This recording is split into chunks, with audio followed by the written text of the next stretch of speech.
Good evening, ladies and gentlemen. Welcome to Lords of the Night. With me, as always, your Lord of Punishment. Say hi, Scribe. Hi, Scribe. Your Lord of Pennies is here as well. Say hello, Satsu. What up, Dow?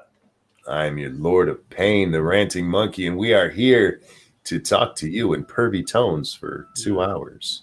Oh, is that the rule for tonight? Sort of like Hawaiian shirt day? Indeed. Okay, I'll keep that in mind. We have to talk to them like we're trying to talk them, like we're offering comic books in exchange for sex. Is this something Lady Monkey likes to trade? It's a story I read on Monkey in the Morning last night about some weird chick who's claiming that a comic book writer, the guy who invented Spider-Gwen, apparently, offered her comic books to come up to his room. I was like, is that what goes on in conventions? Yes. Because I feel like money would be a better, Anyway, how you doing tonight, Scribe? Well, just as a side, some comic books really are money if you think about it. I have a story about comic books that I sold for money that I'm very sad about. But anyway, that's something else. I'm fine. Work was mild today. Had some more technical connective issues, me and my coworkers. It's getting kind of irritating, but I had my weekly conference call, which didn't go too terribly, and then watched a TEDx, lazed about for a bit, and here I am. How are you, Satsu? I'm exhausted, man. I might have been overdoing it a little bit, but I got one more video left to do. So once I finish this one, I think I'll take me a little break because I literally have been neglecting sleep and just like not doing it. So I should probably get back on track. But dude, I ain't been so motivated to like put out stuff in a while, and it feels good to do work, but shit, man. Sleep is necessary. All right. I've had a pretty decent day myself. I could use some sleep too. I've been in bed a lot and sleeping quite a bit, but I just want one night where I sleep all the way through, where I don't wake up. Sean says, if and when you get a chance, if you want some comedy, check out Copper Cab's live stream. I don't find Copper Cab funny. I find him funny in the way that Jackass is funny. He's like, oh, look, stupid. Monkey Dick, Jim Jones, movies, video games. Hit that like button, guys, and share our stuff. All of it. Tons of it. Lots of entertainment value out there for your money, and share it with your friends, your family, that bitch you hate, because they all want to see it too. Yes. All right. Scribbles, what we got for news this evening? Well, Monkey. Yes, sir. I have a story that you actually you want to piss me off first. Yeah, let's do this. I didn't get to finish my pervy sentence. Oh, go ahead. I have a story that you bade me include into tonight's lineup. Indeed. This is Kyle. Thank you so much. He says, hello, chat people in LotN. Hello back. I don't know if I can keep this up, honestly. But anyway, Valdosta, Valdosta, I assume, I remember correctly, it's in Georgia somewhere. Valdosta police sued for $700,000 in excessive force case. Yeah. Valdosta. A 46-year-old black man has sued the city police department claiming excessive force in a February 8th incident where he was mistaken for a suspect in a panhandling investigation. His attorney is calling the incident a civil rights violation.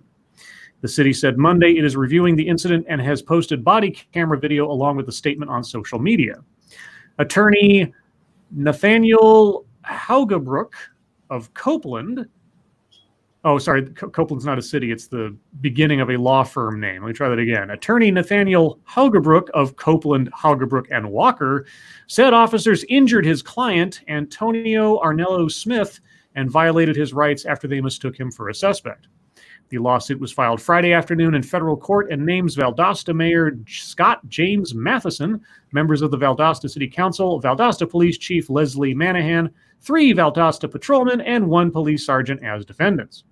The lawsuit demands a jury trial.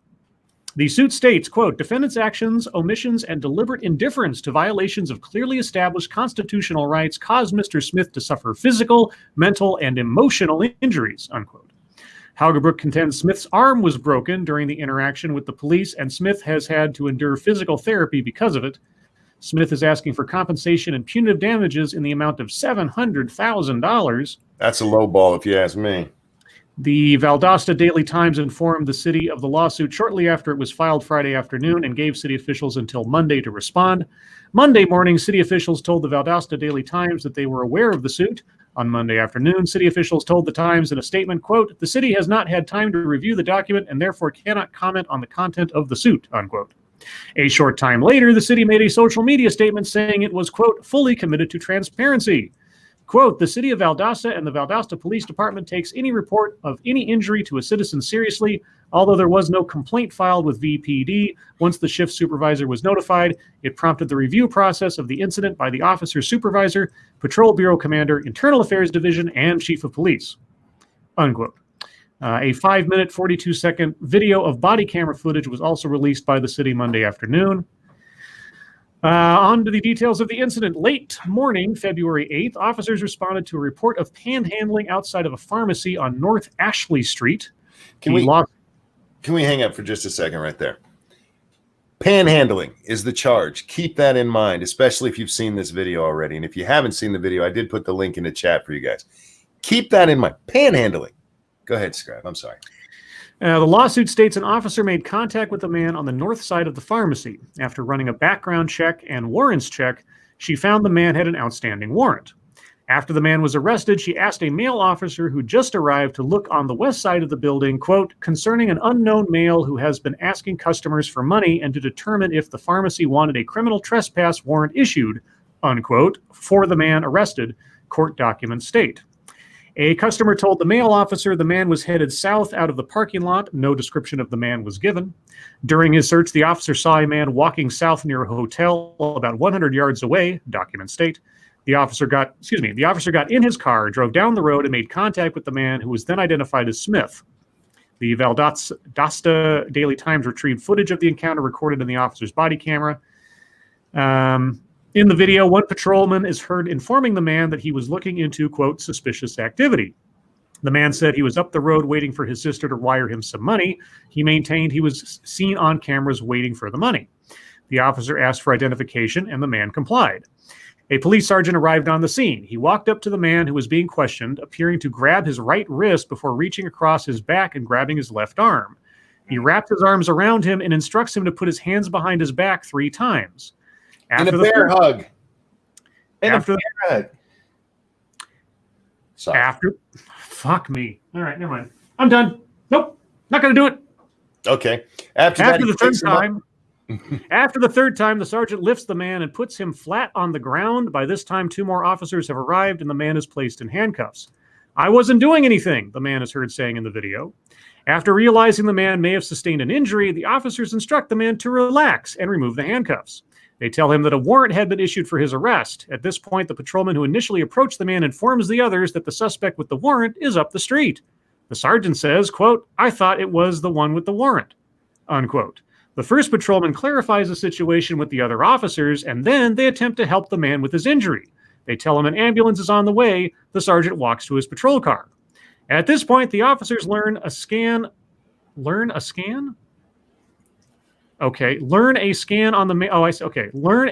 the man's license returns good. It's an odd way of putting it. The man begins to nurse his left arm but refuses medical attention. Quote, I was getting ready to put my hands behind my back, he said in the video. He forcibly picked me up. After returning to the group, the sergeant asked the man if he understood the events that had taken place, and the man said yes before leaving. Haugerbrook said later he went to the hospital for assistance. In his report, the sergeant states he was monitoring his police radio during a call at a North Ashley Street pharmacy, quote, in reference to a black male disrupting the store and harassing customers, unquote. The caller said the man was attempting to leave, his report states. Dispatch gave a name of a person who wanted in Cook County and the city of Valdosta over the radio. He heard a patrolman say, quote, the subject, unquote, was walking through a hotel and believing someone was trying to evade contact with law enforcement, he drove in that direction. The sergeant said he drove to a nearby restaurant after finding no one at the hotel. He later discovered the patrolman was in a grassy lot with a man later identified as Smith. As he approached the scene, the sergeant stated he noticed the patrolman talking to Smith, who was, quote, standing with a bladed stance, and he appeared to be arguing or debating with the patrolman. Bladed stance? What's a bladed stance? A bladed stance. Is that like when you're standing slightly sideways to somebody, like you're getting ready to throw a punch or something? He was literally having a conversation with the cop. Dude walked up on him, no questions asked. He didn't. He didn't say anything to the person he was talking to. He just ran up on him and bear hugged him. Like I don't know. Quote, based on what I observed and believing this person to have a warrant for his arrest, like it sounds like I might because the siren's in the background. No. I grabbed his right wrist. I felt Smith tense up and begin to pull away from me. At that time, I wrapped my arms around Smith in a bear hug, the sergeant wrote in his report. He stated he adjusted his grip after the patrolman asked Smith to put his arms behind his back. 1 second, guys, sorry. Yeah, I'm interested to hear what he actually wrote down, because for the most part, it sounds like he's being honest. He did put him in a bear hug. Okay. The sergeant stated Smith did not comply with orders, and he pulled Smith, quote, off balance and rolled him to the ground to gain control of him in anticipation of a warrant arrest, unquote. As hand irons were being placed on Smith, he yelled his wrist was hurting, according to the sergeant's report. He stated he noticed Smith had a potential injury to his left wrist. Quote, I was unsure if it was dislocated or broken, the sergeant stated. Quote, hand irons were removed and we assisted him in rolling over onto his back, unquote. He said he used no further restraint on Smith because he did not want to cause additional pain. He called for emergency medical services. You got the super chats. Thank you, Angry, who says, cop that threw him needed to get better info and training. Thank you. And Oki, thank you. They know about Scribe's secret room. They've come. There you go. They've come because of my secret room. That's what it's there for, isn't it? Purportedly. After learning that Smith was not the suspect with the warrant, he reported he immediately notified a lieutenant and was told by a patrolman that Smith refused medical attention and asked to leave. The sergeant reported he confirmed with Smith his refusal of medical help. He reported Smith understood what had happened, quote, and that he was not angry with us, but he just wanted to go, unquote. Yeah, probably because he wasn't sure if he was going to piss you off again for doing nothing. Didn't want his ass beat. Yeah. The sergeant noted his actions were being recorded on a body-worn camera and that his in-car camera was not in view of the incident.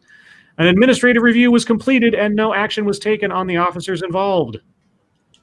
Wait, what? They'd already seen the tape? Well, I assume they watched it before they released it, sure. And they didn't do anything. Sorry, guys. I don't know what's going on. No, that's fine. Because I'm about to get real talkaty. You saw the video, right, Satsu? Yeah, I saw that fucking bullshit. You know what really pissed me off? Because there's two cuts of the video. There's a 2-minute cut, and then there's the full cut. If you watch the full cut, the only person who says sorry in this whole fucking mess is the guy who got body slammed. Right. And that's because they ask him for his ID a second time, and he gives it to him, and he accidentally drops it from his broken fucking arm. And he's the only one who says sorry in this whole thing. None of these fuckers. I hear him, the one guy go, oh, shit. When they realize what they've fucking done. Real quick. Thank you, Pincalo. Charge all three. The body cam cop knew what was happening. The body cam cop did nothing wrong that I saw. The other three, especially the guy who wrapped him up and bear hugged him. I like that. He came off balance. Motherfucker, you lifted him off the ground. Yeah.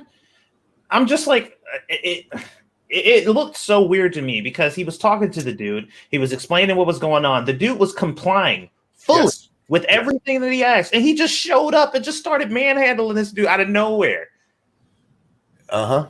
Like, didn't even give him a chance to comply. Nothing. Didn't say anything to the officer that was already there. Didn't ask what was going on. Is the situation under control? Nothing. He just straight up ran up on this dude.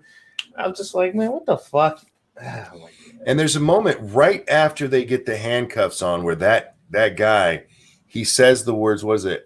He may be broken. Yeah. Because he wrote in the report, there might have been an injury.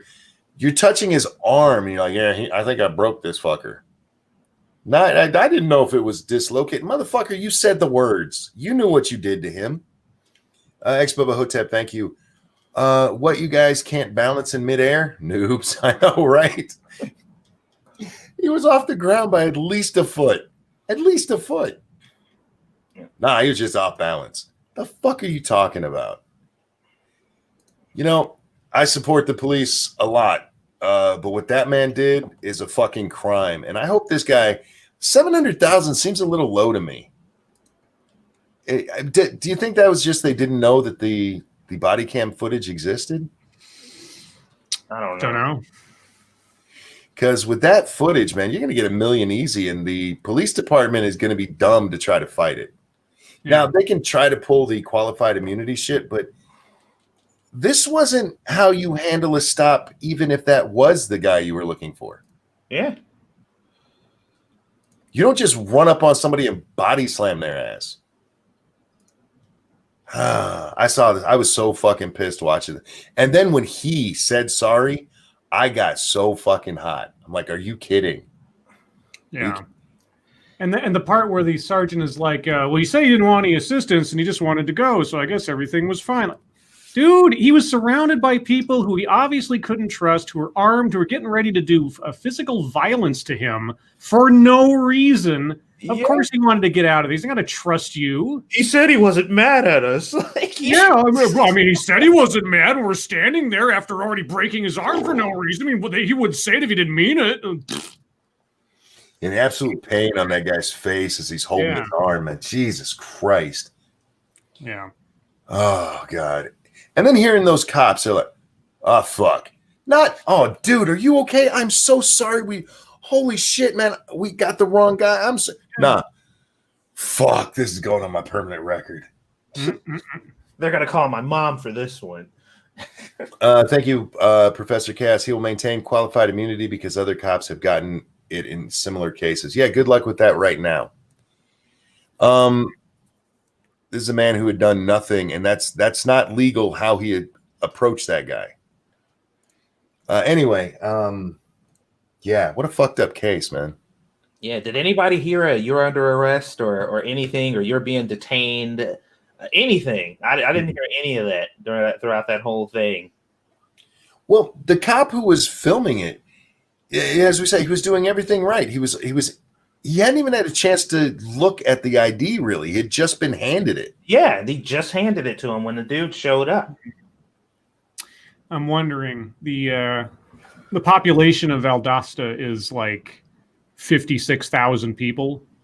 I'm wondering if 700,000 might be the max they can top out on police insurance for things like this. Mm. Maybe that's what that number. I don't know. I mean, I think they should be suing for more, all things considered. But maybe they're just trying to be realistic without having to go through too many hoops. Maybe they thought that would make them more likely to settle. That too, yeah. Make it happen without them having to fight it. Yeah. Go for 700,000, get $500,000 instead, and call it good. Either way, man. Jesus. I heard a cop tell him to put his hand behind his back will make it impossible for him to. Yeah, they're screaming at him, put his hands behind his back when he's in a bear hug.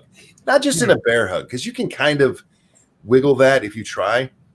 But if you are in a bear hug, especially where he had him wrapped right around the bottom of the upper arm, it's impossible to get your hands back there. Well, and besides which, why put him into physical custody when there was nothing preceding it? I mean, the officer there was just talking to the guy, bladed stance. I'm still wondering what that is. In my mind, it's like he's standing like slightly sideways, like he's getting ready to punch or kick the guy or something. But even then, it's like you don't even communicate with the officer as to what's going on. The officer's not doing anything. The patrolman's not trying to put him into cuffs or anything. So why do you think? Anyway, stupid. Yeah. You were right behind him. You could have just held there in case something happened if you needed to. Yep. Yeah. Fuck that cop, man. Not fuck cops. Fuck that cop. Yeah. And my first thought when I had saw it is like, why didn't the cop who was there engaging with him already, like clarify the situation before it even got into that point? Like when he grabbed him, like, oh, wait, hold on. I'm still getting information from this dude. And then I'm like, he's a sergeant. So. Yeah, seniority. Yeah, it's like this. Maybe the sergeant knows something I don't. You know, I mean, but at the same time, it's like, anyway, yeah. Anyway, shall we move on? Please. Well, even though I thought there wasn't one, apparently the leader of Seattle's autonomous zone says many protesters are leaving. I wonder why. The de facto leader of the autonomous protest zone in Seattle said Wednesday, quote, a lot of people have already, unquote, left the area days after the mayor said she was going to persuade people to leave. Although, as far as I know, that actually hasn't started yet. A statement from a Twitter account that claims to be associated with the protest zone. Good job, CNN. Yeah. Like you do that deep investigative work, CNN. Known as the Capitol Hill Autonomous Zone or Capitol Hill Organized Protest, said that, quote, few people remain in our beloved CHOP, unquote. The statement, signed by, quote, the Capitol Hill Occupied Protest Solidarity Committee, or CHOPSC, added that the CHOP project is now concluded. Oh, really? Okay. Thousands of protesters have occupied the area, a 4 to 6 block portion of Seattle's Capitol Hill neighborhood, since June 8th in an effort to demand police reform and in reaction to the death of George Floyd. Sure it was. However, in recent days, at least 4 shootings. What is going on today? Do you live in Chicago secretly? Okay, well, I live like maybe 3/4 of a mile from a fire station. So that's usually one source of it. And then there's a highway patrol office about a mile or two the other direction. So I am near to a lot of authority activity, but this is particularly noisy today. They're moving the CHOP zone to your... I don't know. Yeah, exactly. It's like this. We'll airlift it over here. Like, what? Let's see. Where did I leave off? The protesters of Chaz have targets on their backs, and that is an issue, said Roz Simone, the de facto hip-hop artist and leader of the CHOP zone. A lot of peaceful... De facto hip-hop artist? Sorry, I transposed my words there. Hip-hop artist and de facto CHOP leader. Okay. Of course, I haven't actually heard his stuff, so he might actually be a de facto hip-hop artist. A lot of peaceful protesters are being harmed, so it's sad that's where we're at in America. No, not in America, motherfucker. This is Chaz. This is your territory this was all going on in. There was no American oversight in your little territory. Horse shit. You made absolute sure that was the case. For this. The Scribe Light Autonomous Zone, the SLAZ. The SLAZ, y'all. Actually, that sounds pretty good, actually. Maybe that's the little part of Crater Valley on the moon that I don't have anything to do with usually. I'll just call it the SLAZ. Thrashy points out if you do it to the occupied protest or whatever, that changes it to the slob. Which is a much more fitting name, I think. Oh, shots fired. Could be more police sirens. Yeah, maybe that's what's going on over here. Let's see. Mayor Jenny Durkin said Monday that, quote, it's time for people to go home, unquote, as she announced that her office would be working to get protesters to clear the area. So you're just going to ask nicely. Mm-hmm. Except that I wonder if she'll take credit for it breaking up, even though people are going like, I ain't getting shot. Oh, she absolutely will. Yeah. Let's see. Quote, it's over because of the violence, Andre Taylor said, a Seattle community leader, who has been tasked by Durkin to try to get people to leave peacefully. Oh, at least he's acknowledging it. Quote, I've told people here, don't be focused on the location. CHOP is not a location. It is an idea. Oh, V for Vendetta, everybody. V for Vendetta. Neither Durkin nor the police offered a timeline for clearing the encampment. Well, of course not. They say, always let fear drive them out of their own danger before we actually do anything. But the statement from the group said that they were told it would occur, quote, no later than early next week, unquote. And by that, what they mean is specifically the police moving back into the police station there. Mm-hmm. beef or bullshit. You know what? Like, I swear to God, I cannot believe these motherfuckers. They had a zone that they set up that they specifically controlled who can enter and who can leave. Yeah. Had a whole bunch of violence broke out and said, "Oh, our peaceful protesters are being attacked, and that's unfortunate. But it's the work of somebody else. Like it's not us in our zone that we had full control over." It's those damned Americans. It's a shame that America's in this state. Like, are you fucking kidding me right now? What happens to the gardens? They wither and die, monkey. There's no way they've grown enough to have been useful yet. The Scribe Light Unified Territory. Scribe Light Unified Territory? The slut. The slut. Yeah. I thought I'd go there before somebody else figured it out. Let's see. We got a couple of minutes. Do you guys want Aunt Jemima or booze? Yeah, I can go with pancakes with booze. All right. Well, pick one or the other because I've got two stories and only a couple minutes left. Aunt Jemima. Trump event speaker criticized for calling Aunt Jemima a, quote, picture of the American dream, unquote. Oh, I saw that, yeah. A speaker at President Donald Trump's Arizona event is being criticized over comments she made calling Aunt Jemima a, quote, picture of the American dream. Reagan Escude? E-S-C-U-D and then E with the little accent at the top. A Turning Point USA ambassador who Trump invited to speak on stage Tuesday over her personal experience with cancel culture told the Students for Trump crowd in Phoenix how, quote, Aunt Jemima was canceled, a reference to the syrup brand's decision to rebrand after admitting its more than 130-year logo was racially insensitive. Escude, who announced on Twitter earlier this month that she had been fired from her job, quote, for giving a biblical response to social issues, unquote, I no idea what that's supposed to mean, said, quote, Nancy Green, the original first Aunt Jemima, she was the picture of the American dream. She was a freed slave who went on to be the face of the pancake syrup that we love and we have in our pantries today. She fought for equality, and now the leftist mob is trying to erase her legacy, Escude added. Quote, and might I mention how privileged we are as a nation if our biggest concern is a bottle of pancake syrup, unquote. She's not wrong about that. The remarks, specifically saying Green represented the American dream, were met with a swift backlash on social media Wednesday. Quote, American dream, unquote, was trending on Twitter at Wednesday afternoon, and the phrase was mentioned in over 50,000 tweets, many of them critical of Escude for misrepresenting Green's story. Ice Cube, the rapper, if you didn't know, tweeted the clip and called the student a, quote, future Fox News anchor, unquote. Escude responded that she was flattered. CNN has reached out to both Turning Point USA, which hosted the event, and Escude for comment. At the time of publication, neither had replied.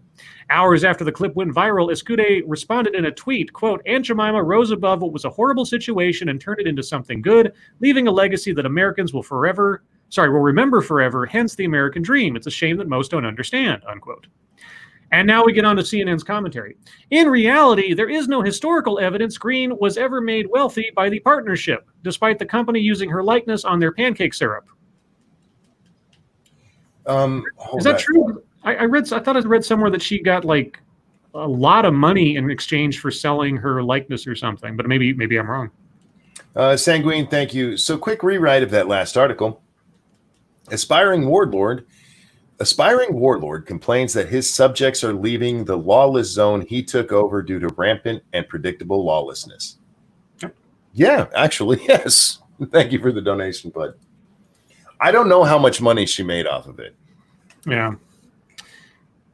I was under the impression that well, I don't know. Like I said, I've seen a couple of things where people were saying how she made, I think the highest I heard, and I'm not quite sure I believe it, but at the time was something like $3 million. And I think back in the 20s, I don't know if they got that much money, but let's see. A 1923 obituary in the Chicago Defender found by WBEZ said she spent 20 years traveling the country demonstrating the pancake mix. Okay. Last week, Quaker Oats said it would retire the more than 130-year-old Aunt Jemima brand and logo, acknowledging its origins were based on a racial stereotype. Yeah, okay, so Nancy Green, guys, was a racial stereotype. Guess so. Just so you know.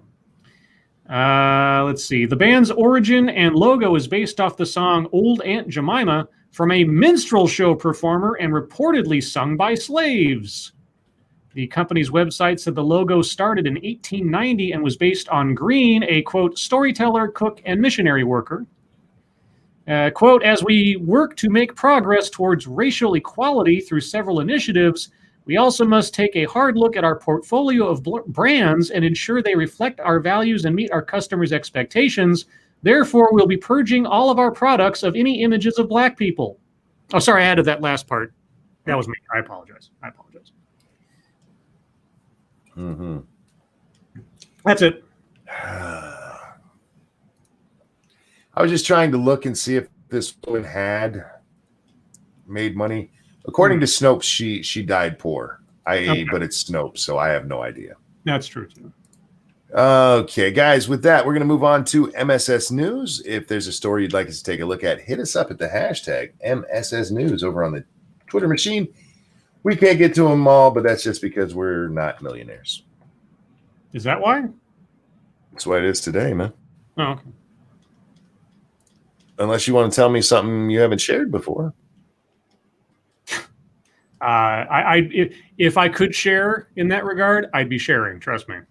And I know Satsu's broke because he got a new baby. Oh, I don't care how rich you are with a new baby. Anyhow, oh God.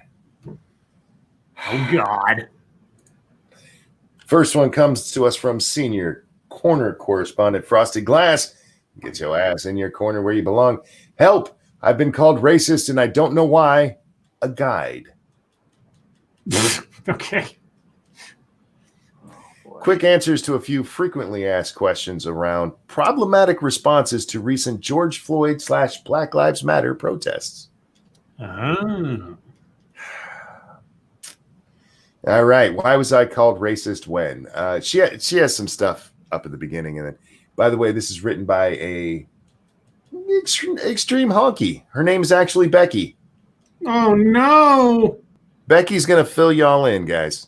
Oh, boy. So here's the question. Why was I called racist when I said all lives matter? While it's true that all lives matter, inequalities in various institutions, especially policing and the criminal justice system being discussed currently, show that black lives are not being treated with the same value as white lives. So we must put them on a pedestal and treat them as though they're more than white lives. No, wait, I added that last part. Oh, my God. Thank you so much. Who says, good day, mate. Just sending a wee tip. I appreciate it. You're stealing my gimmick, monkey. Yes. All right. Yeah. Got it. No. Yeah, how you like me now? It would be like calling the fire department to say your house is on fire and needs attention, and your neighbor says you shouldn't say your house deserves protection. All houses deserve protection. Oh, God. No, bitch. That would be like saying everybody should be allowed to call 911 if their house is on fire. Well, that's a really stupid comparison because when people are talking about the other people that are being attacked by the police or other people who are dying, they're talking about other people who have actually died and were actually attacked by the police. So the equivalent would be they're like, this house matters. And you're like, well, these other 3 houses are on fire too. And they're just like, oh, well, that would be the equivalent because we're talking about things that are actively or that have actively happened. Yeah. But they're making it seem like what you're saying, like the explanation that they're giving is the equivalent of a black person getting arrested. And I'm pointing at a white person who has never been arrested or attacked by the police. And I'm like, hey, what about him? That's what they're saying. And I'm like, that's not what people are saying. They're not pointing at people who haven't been arrested and brutalized by the cops. Like, what about this guy? They're pointing at other people who have been. Well, the best part of this is she's actually stolen that from a cartoon. It's a cartoon that's been going around since the Ferguson riots. Angry Illinoisan, thank you. Is it me, or are people becoming more and more bad towards other color other than their own since the turn of the century? YouTube won't let me say the R word. Retard or race? Sure. I don't think it's as bad as it looks, to be honest with you. And Stargazer Nuts, thank you so much, who says, and I love you. I love you back, Kansas. All right. Next one is, why was I called racist when I said looting is wrong and won't help the cause? Oh, I'm interested in this one. Why was I wrong when I said looting is wrong? The vast majority of protesters are peaceful. Has nothing to do with the question you were asked, Becky. Although looting or violent behavior has gotten more media and political attention. I'm sorry. We watched a fucking reporter standing in front of a burning building with people running around wildly, and most of these people are peaceful. I mean, look, it's not like the point she's not making isn't valid, but it's not answering the question. Speaking out against looting when you haven't spoken out against police violence against black people portrays you as caring more about property damage than people's lives. And guess what? 90% of the people who spoke out against looting also spoke out against the other thing. Yeah. As a matter of fact, the people who did it in the same fucking paragraph still got that criticism. Let me ask you this. There's 3 of us on this show. Yep. How many of us said we support the peaceful protesters, but not the rioters? Because if I remember correctly, we were 3 for 3 on that. Yeah. At one time or another, that is true. Not only that, there was significant amounts of people saying, look, what happened to George Floyd was fucking horrific, and that cop needs to go to prison forever. But this doesn't help. And they got the same criticism. So don't act like that was the prefix to the whole situation. Oh, it's only to the people who weren't saying anything about it before. Like, fuck off. Sanguine, thank you again. The problem with the data on this is that if you use any even passably valid legend stat, the problem either vanishes or flips, e.g., when poverty is accounted for, then the police-involved shooting stats completely normalize, or if violent crime rates, they flip. We're not using science here, Sanguine. We're using Becky's feelings. Yeah. Speaking of which, why was I called racist? When I said the police are necessary and defunding them is preposterous. Oh, I'm dying to know. Why is that racist? I can't read this. Okay, let me try. I believe in you, Monkey. I'm trying to center myself. I got to find my chi. Defunding does not mean suddenly getting rid of the police entirely. That is literally what it means. That's what Chaz said it meant. Defunding moves some funding from the police towards these needed services so we can have people with the right training to improve communities rather than just criminalizing them. Think to yourself, if a person would rather see additional policing, despite the known racial inequalities, instead of investing in building better communities, what does that say about their priorities? Chicago Mike, thank you. Are we sure it's Becky and not a Karen? No, she's not. She's not reporting anybody to anyone. This is a basic bitch Becky. Absolutely. Positive on that one, my friend. Why am I racist if I say, or if I point out that more white people than black people are killed by police each year?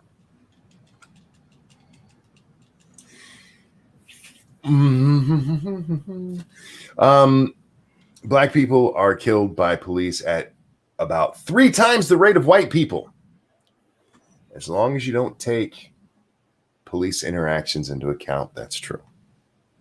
If you're going by overall population and you do not take actual police encounters into account, yes.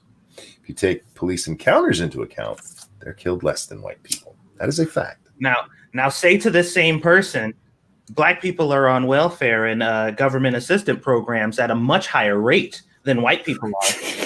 And check oh my God. what the answer is going to be. You know what? I had never thought about that, but you know how many times I've heard the argument, there's more white people on welfare. Mm-hmm. Yes, all of a sudden, the actual number matters then. All right, I can't read anymore, Becky. Frosted, sit in the corner. Caramon, thank you. Anyone else tired of idiotic white bitches? Hashtag CSWWR. I don't know what that means. Oh, common sense white woman reform. I know what that means. I'm like, you made it, motherfucker. Look, no, I never do that. I actually type it out. Well, yeah.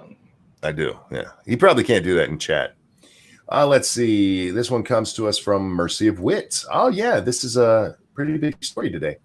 Appeals court judge orders the case against Michael Flynn dismissed. Oh, that officially happened? Yes. A divided federal appeals court on Wednesday ordered the dismissal of the case against former Trump National Security Advisor Michael Flynn, likely concluding a long-running court fight that had taken on greater meaning in political debates about the Russia investigation into the 2016 Trump campaign and about the checks and balances the judiciary has on the executive branch. Holy shit. That was one fucking sentence. That was one sentence. Yeah, amazing, huh? Guess what site I'm reading this from? CNN. Apparently they're really low on periods over there. Yeah. Was that a sexist joke? Chris Liz is using them all, and not in his articles. Despite Flynn twice pleading guilty for lying to the FBI about his conversations with then Russian Ambassador Sergei Klisiak, or how you say his fucking name, during the presidential transition, the Justice Department moved last month to dismiss the case. Blah blah blah. Trial judge Emmett Sullivan of the Emmett Smith is a football player. Sorry, my bad. Sullivan of the D.C. district did not immediately act, instead saying he wanted to weigh the department's argument into at least July. Long story short on this, they were like, it was a 2-1 vote in the appellate court there, and they said no, fucking release, just let him go. The case is over. You don't have the right to just hold it up. Yeah. Yeah. I don't know if this is in our MSS news, but I'm going to bring it up just briefly. Did you guys see the note that was released and why Obamagate is trending again? No. Peter Strzok, or however you say his fucking name. Yeah. His notes were released. Oh. And in his notes, if we're reading them the way we think we're reading them, because he doesn't actually write people's names. He writes VP and P. Okay. Vice President Biden is actually the one who suggested using the Logan Act. Oh. Yeah. And Obama himself was clearly involved in this and making sure. What was the one thing that he asked? Is there anything that I need to not share with the transition team? Uh-huh. Yeah. Have these been verified as actually that guy's tweets and everything? These are notes that were released by the Justice Department. Oh, okay. Yeah. All right. So, it came from him. Now, whether or not VP and P actually mean vice president and president, just because this was a meeting in the president's office. Sure. That could be up for debate, I suppose. Yeah. Not a good look for Mr. Biden. Maybe it was vegan pancakes. Could be. Do you think anyone in the mainstream press will even touch upon any of this? Fuck no. Yeah. That was funny. I think we're going to see Donald Trump bring it up during the debate. Yeah, I was about to say that if we don't hear about it before then, it'll definitely be brought up then and in campaign events beforehand. Yep. Oh, can you guys imagine how many? There's no evidence found that. Yeah. There's been no evidence to show that the allegations against Mr. Biden are true. Over and over and over again. Never mind these notes. Never mind this recorded information. Blah, blah, blah, blah, blah. Never mind they used Strzok as a witness previously to try to prove their Russia case. No. Okay, this next one comes to us from Massive Dynamic. I'm sorry. No, I was about to say CNN has opted not to read the notes, so that way we were to ensure that there is no evidence. Yeah. Right. Blissful ignorance. This next one comes from Massive Dynamics, and excuse me if I robot it all here. It's from the Metro, and this one always gives my connection shit because of all the ads that pop up. Model who took melanin injections to change race says white people exploit black people. Okay. German native Martina Big, 32, who was born with blonde hair and pale skin, has undergone. Have you guys ever seen this woman? Oh, yeah, the abomination.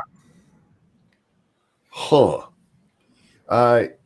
Has undergone a complete transformation, changing her hair, skin, breasts, and name in a bid to become a black woman. You're still white. The model even got baptized in Kenya last year and now goes by the name Malika Kubwa. Okay. Martina also says she stands by the Black Lives Matter protests and condemns white people for, quote, exploiting the black community. Unfortunately, many black people are treated like second-class people, she said. I think it's right that people protest loudly against these grievances because this is the only way to point out the broad dimensions of these abuses and to indirectly exert pressure on politicians and other people in influential positions. Uh-huh. Since I became a black woman, let me try that again. Since I became a black woman, I have worked intensively to learn more about the culture and history of black people. Which black people? They're all over the world. And Latino. Don't you start. Oh, sorry. Damn it. But Martina says she is against any form of violent protesting and condemned businesses being set on fire and cars being demolished. All right. Well. Black people. Well, that was a waste of our time. As a former white woman, Martina says she cannot sympathize with white people who disagree with Black Lives Matter protests. I need to really establish that this is actually taking place right now. The sad part is it's true. Somebody say this shit. Like, so this, what publication is this? It's from the Mirror. They pick up a lot of really crazy stories. Okay. All right. It's kind of like the Inquirer. Sometimes you get sometimes you get Wolf Boy. Sometimes you get Martina here. Yeah, she's in other publications today. She's all over the place with her because nobody can believe that a white woman who turned herself black and now claims to be black is bitching about white people exploiting blacks. They're like, have you seen a mirror? You mean the Mirror? No, I see what you did there. I know white boys with darker tans than Sean King. Well, that's only natural because he white. This one comes from senior staff reporter and chief Florida correspondent Colleen Bernier. Oh. Thai vets perform mass sterilization as hungry monkeys terrorize tourist city. What? Thailand has started sterilizing hundreds of monkeys in a city famous for its macaque monkeys. Is that how you say it? Is it macaque? Macaque? I don't know. A macaque, maybe? I don't know. Macaque, yeah, the monkey population. Yeah. As the coronavirus pandemic leaves them hungry, aggressive, and wrestling food from terrified residents. Sanguine, thank you so much over on the Streamlabs. There we go. At least she committed rather than just calling her mom a cheating whore and dumbing down how she talks like King did.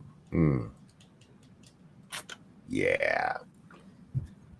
That was what old Shawnee King did. My mom was actually sucking black dick and nobody knew it.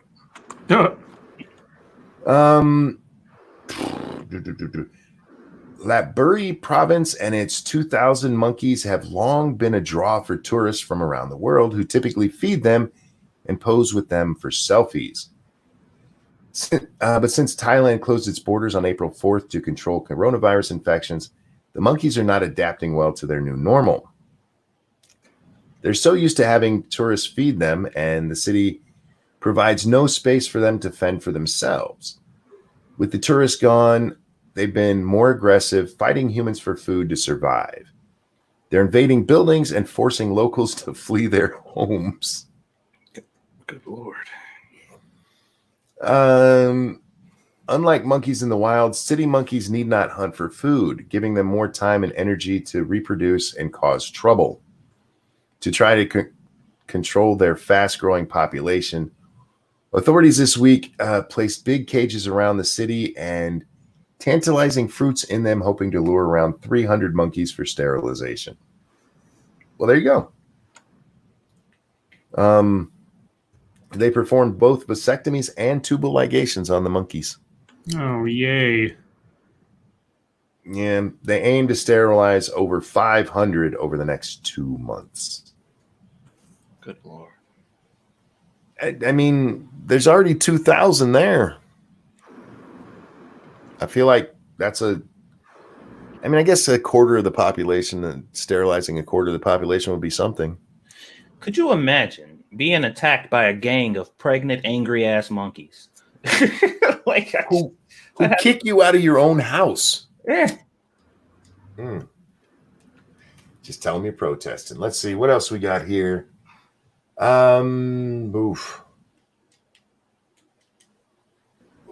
Wow. This one comes from Shrouded Angel, also from the Mirrors. So, man who almost cut off McDonald's customer's hand shared chilling picture online.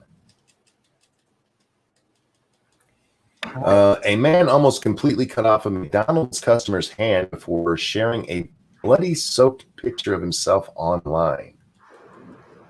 Jordan Hughes, 22, attacked the man with a 40-centimeter machete after he came out of the fast food restaurant in Warrington near Liverpool. The unprovoked attack left 20-year-old Samuel Liggett's left hand partially amputated at the wrist.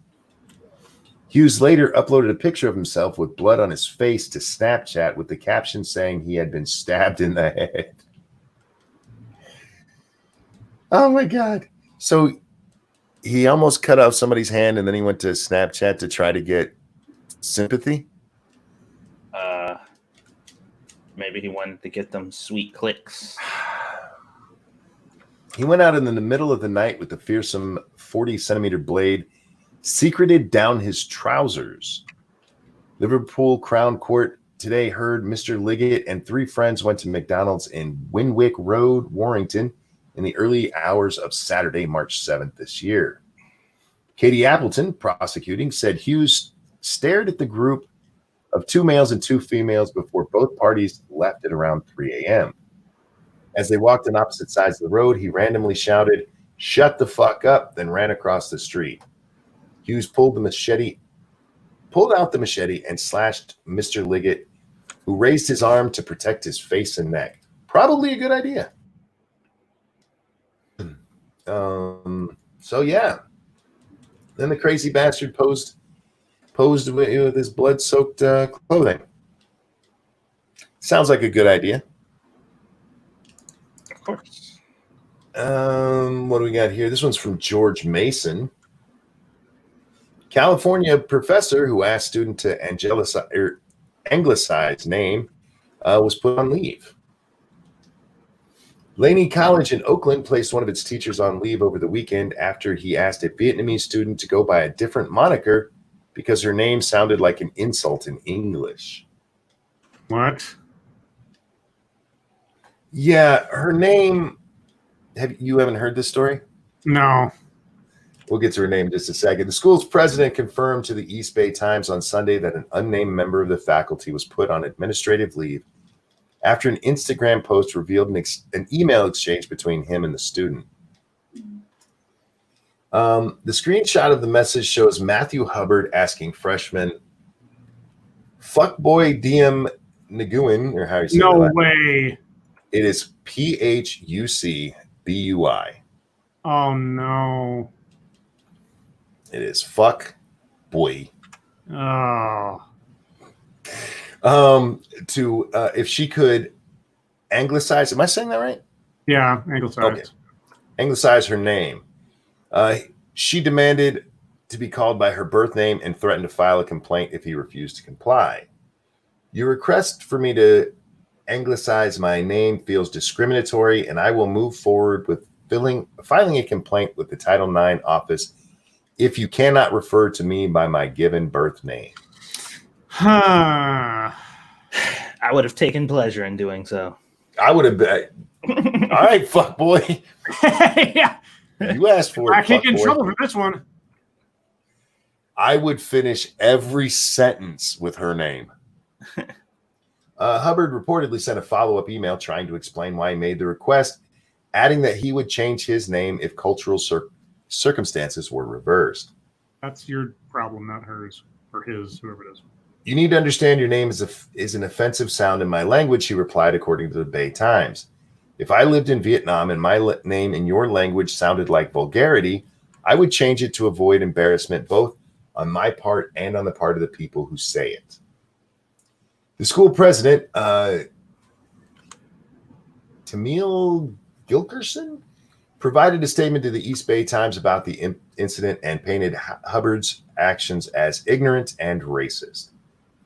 On the surface, this incident is obviously disturbing and comes after decades of and working to combat structural racism, xenophobia, and violence in both the Black and Asian Pacific Islander communities, she said. Oh, come on. The guy's being a bit of a worrywart, but he's not being racist. While our mission has been bold and unrelenting, we also recognize that our college and its community is a reflection of broader society, and we must actively fight ignorance with education. Your college isn't that special, I hate to tell you. We do not tolerate racism, discrimination, or oppression of any kind. Let me ask you this. Yeah.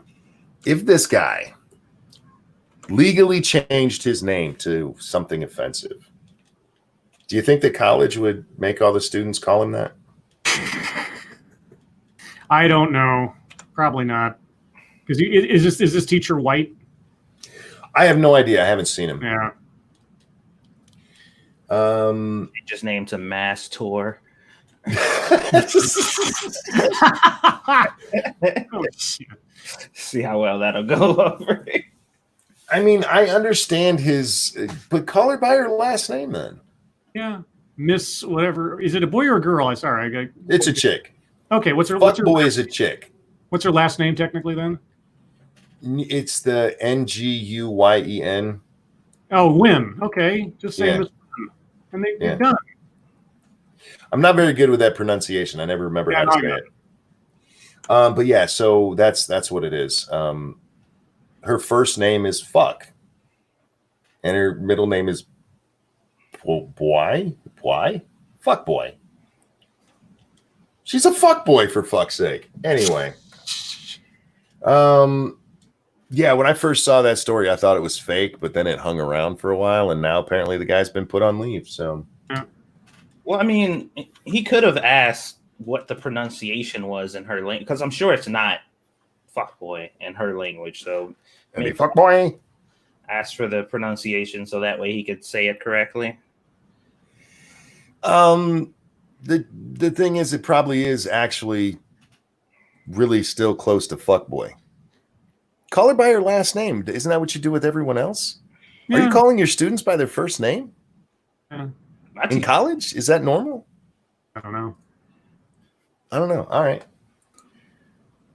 Yeah, I'd just go with something else. Let's see. Jean LeBeau sends in the story from yesterday about the folks in Oregon where Black people don't have to wear the mask. Let's see. Ramen Lewis sends in this one. This will be our last one today, guys. Sorry if I didn't get to yours. Remember, we're not millionaires. Marvel's Teresa Thompson and more demand Hollywood cut ties with the police. Ah, fuck you. What? All right, here's the thing. Police no longer patrol these people's homes. Yeah. Let them fend for themselves. I'm sure, nobody wants to mug a movie star. Yeah, it's not like they have a lot of money or possessions in their homes. Yeah, fuck it. Marvel star Teresa Thompson, Insecure's Kendrick Sampson, and more have encouraged the movie industry to cut ties with the police. The actors who have been... I have an offbeat question after this. Somebody remind me I had a question. Okay. The actors who've been rallying for social change following the death of George Floyd in Minneapolis and subsequent protest teamed with Variety and Black Lives Matter co-producer Patrice Cullors and Melina Abdul recently to pen an open letter to Hollywood. In it, they insisted it was time for the industry to acknowledge its role and take on the responsibility of repairing the damage and being a proactive part of the change. What? Quote, we demand better. Prove that Black Lives Matter to Hollywood by taking bold moves to affirm, defend, and invest in Black lives, it read. Hollywood, I have a Black friend here who would love for you to invest in him. Absolutely. Following the, quote, follow the examples of the Minneapolis School District, Denver Public Schools, the University of Minnesota, and many other institutions in divesting from the policing system and invest in the Black community. We demand that Hollywood divest from police, divest from anti-Black content, invest in our careers, invest in anti-racist content, invest in our community. The statement invest continued. In your careers. What did you get paid for in the last Marvel movie? Sorry, what? How much are you getting paid on Westworld? I just read them, Scribbles. I know. It just, for God's sakes. Thank you, Stan Gween. I would figure out every way I could to mix in fuckboy into my lectures. And Satsu, Professor Gurr prefers being called by his first name, Naig, or his full name. Professor Gurr. You know what? That's more where I was going, but Master saved me from having to say that. Yeah, I just, it always amazes me, the stupid shit that falls out of people's faces. Mm-hmm. Especially when it comes to this situation, because I almost the other day I was just sitting here and I'm just like, you know what? I've never done this before, but I kind of want to go online and start a hashtag movement to get people to start targeting celebrities who played police officers at some point and have to make them apologize for doing so. Dude, you're going to get it to happen right now, honestly. I know, but I'm just like, do I want to stoop that low? I don't know. Can you make some money out of it? Instead, I decided to passively plant the seed here for anybody who's feeling froggy. that guys. Oh, sorry. No, that would be hilarious. We're going to wrap up MSS News. Thank you for the submissions. And we're going to move on to YouTube time. Satsu, what you did? I uploaded my second video in my 3-video series for The Last of Us.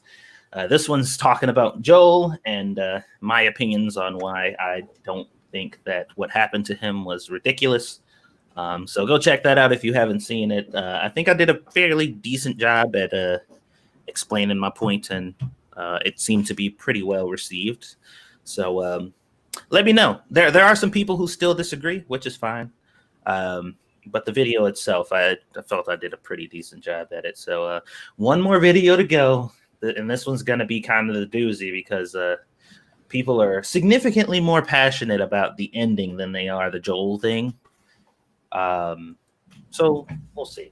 We'll see how it goes. But I'll probably be doing the live stream sometime after the uploading of the stream tomorrow. Of the video tomorrow.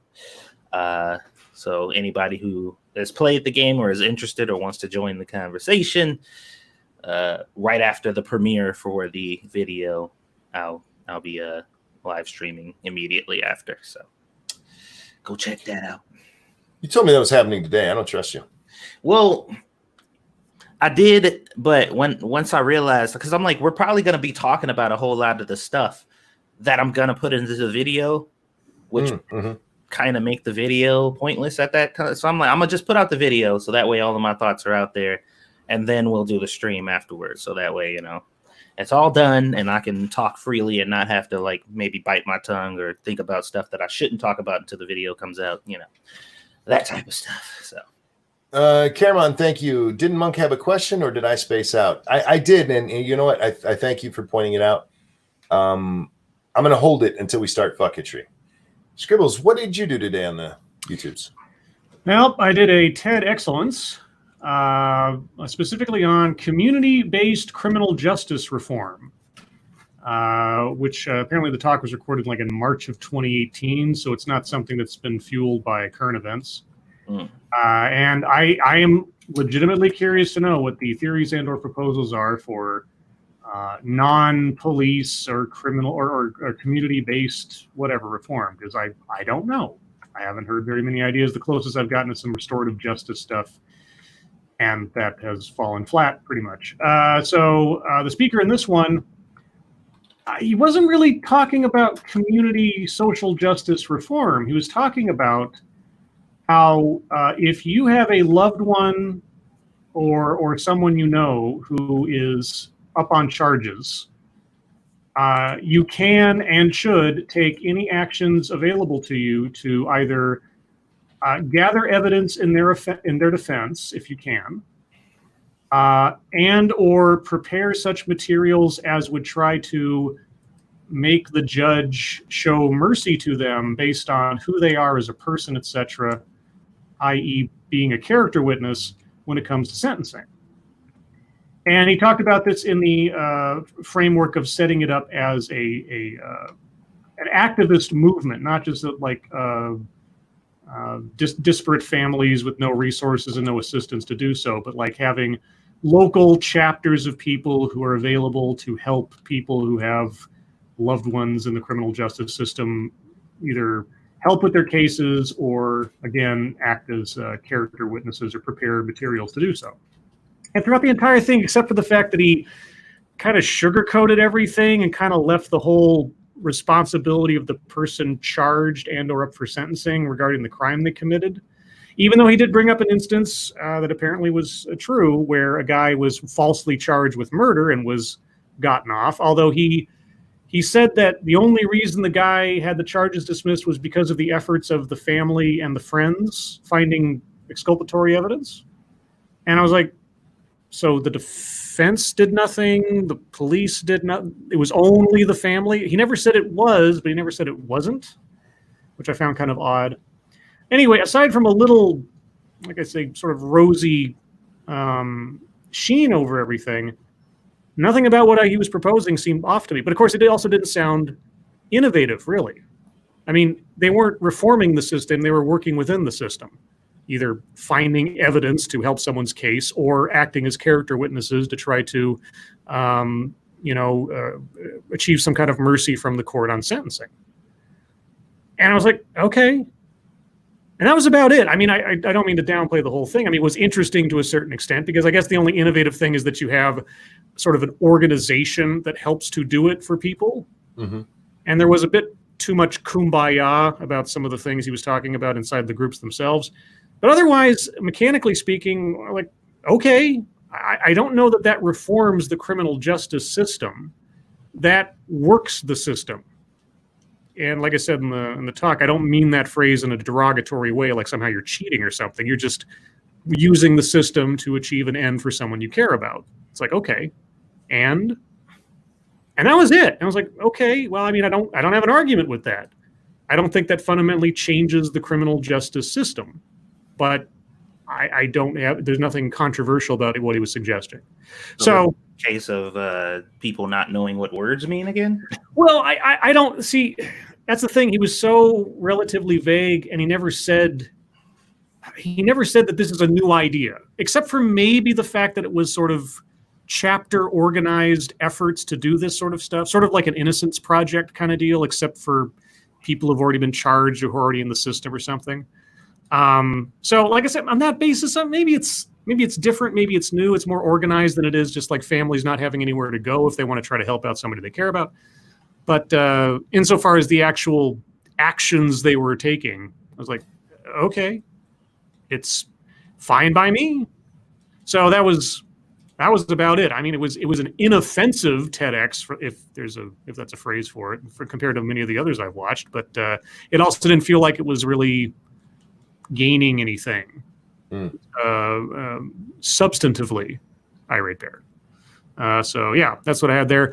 I have another one set for tomorrow, which will be on how we can defeat racism, because racism needs our silence, I guess. Yeah, that should be fun, probably. This one is one that just came out, I think, in the last week. It's a guy like streaming from his office or something because of the lockdown. So it's in response to current events. So I thought I'd take a look at that, and that should be tomorrow, guys. All right, let's see. I did a Monkey of the Morning last night, and then a game stream this afternoon, which was crashed by Lady Monkey at the end. Oh, no. Poor woman. The end of her workday, and she's really happy because she thought this was tomorrow. Oh, no. I hate that. So she gets off. She's like, wait, that says Wednesday. And so she got sad. And she came in here to talk about it during the stream. And I needed to end the stream anyway because that's the time that she gets off work and I go hang out with her. So it's a shorter game stream, but still fun. I enjoyed it. Please pardon me. I don't know when I'm going to do Monkey in the Morning or the next game stream. Follow us all on Twitter to find out where we are and when, guys. Best way to do it. Because YouTube doesn't like to tell you. Oh, let's see. And by the way, that's over on Ranting Monkey Games for my game streams. Go check it out. It's a great channel. Sing about my dick often if you enjoy that kind of stuff. It's not that often if you don't enjoy that kind of stuff. It's just right. Yeah, before I get away from the question that I had, and I meant to ask before I entered that article, I see all these things going after the police, right? Yep. Defund them, move their money around, whatever. No matter what version of that happens, if it does, you're going to be hurting the police unions. Isn't that going after a union? Isn't that kind of odd for Hollywood? Of all the places in America that are still really pro-union, Hollywood seems to be the last bastion.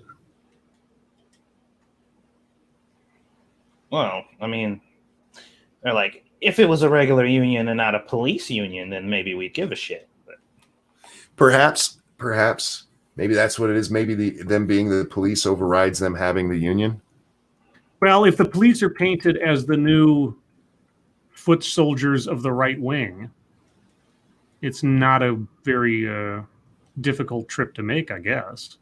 Yeah, fair enough. All right, they're probably going to counter with, would you still protect a union created by the KKK or some shit like that? I mean, I kind of do. Never mind.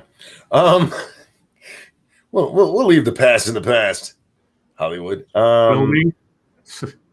Well, sometimes. Satsu, what fucketry you got today? I don't think I really got any. Hold on, let me pop over to Facebook because it's very possible that I jumped over and did something and completely forgot because y'all know where my focus has been the past couple days. I've been kind of busy. Oh, while you're looking, Caramon, thank you. Construction unions sabotage each other often. Fair enough. All right, so here's one. This is from Amber Butts. Oh, yeah, I know this one. White people, at this point, you should have your black friends' Cash Apps, PayPals, and etc. memorized. Write them on a Post-it, put them on your walls, refrigerators, mirrors, include them in the chat boxes for family Zoom calls, have your children recite them back to you. She posts her Cash App and her PayPal. She said, memorize them so thoroughly that direct giving is enabled in every purchase you make.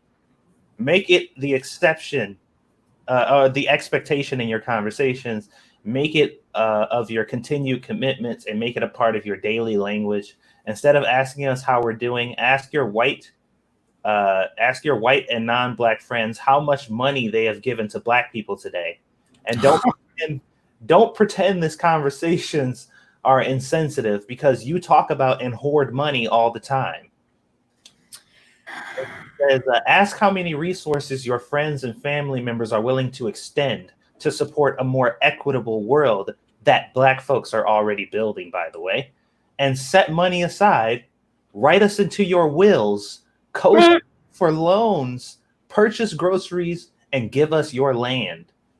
Set this as a requirement for yourself and the folks you engage with, and still, please do not associate any of this with your goodness. Wow. Yep. You know what? This is the type of person that by the time they get to the middle of it, they realize that you've covered them in gasoline.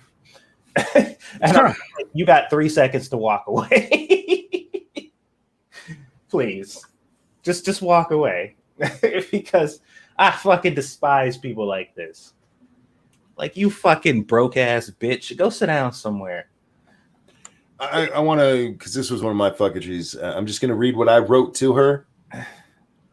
No. Sure. And Anthony Bogle, thank you. Joke's on her. I have no black friends. Well, there you go. Oh, damn. Okay. Well, that way he can't be racist. I mean, if he only had one black friend, that's racist. And Snub, thank you. These people think they were the slaves. Here, monkey, have their share. Ooh. Ooh. Now, I have a question. If somebody donates to you on your nights, are they allowed to claim that, Satsu, as their daily reparation? If they're doing it specifically because I'm black, then yes. Okay, all right. Oh, so there's the rules, guys. But intent doesn't matter. Oh, wait, I'm confused now. Yeah. That was a bit to read, and I just got angry when I saw it. That was like the only emotion I can muster up. It's just like, really? I also saw, I think a lot of people may have seen these too, this comic showing just basically how the culture has shifted to make, gamers and people who have enjoyed these niche things when they were niche have become like the villains now. Mm-hmm.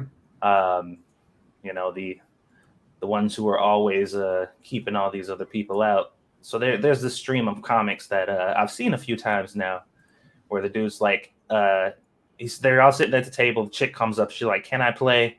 And he says, "Yeah, here are the rules." And she's like, "This game is too difficult. Can we change it?" And he's like, "No, we've been playing it this way for years." And she's like, "Well, why are you excluding me?" Mm-hmm. Or the one where she said, "You're not being inclusive. Let's play a game with simpler rules, which everyone can enjoy." And dude's like, "I don't want to." And she's like, "Well, then you don't have to play with us." I'm like, wait a minute. Those look familiar. Like, sounds about right. Real quick, Cody Fry, thank you so much. I'm giving you Satsu's share of my wealth. Well, thank you guys. But remember, you can give to Satsu. His Streamlabs is still open. He has one. It's nuts. We throw it in chat, sweetie. Right. You can give that directly to him if you'd like. I'll take it. Don't get me wrong, but you can give it directly to him. To make me feel bad because that lady was an asshole. Give them a portion of her wealth. Don't put me into it. I didn't do anything. Give me Butts' wealth. Yeah, take Butts' wealth. Butt wealth.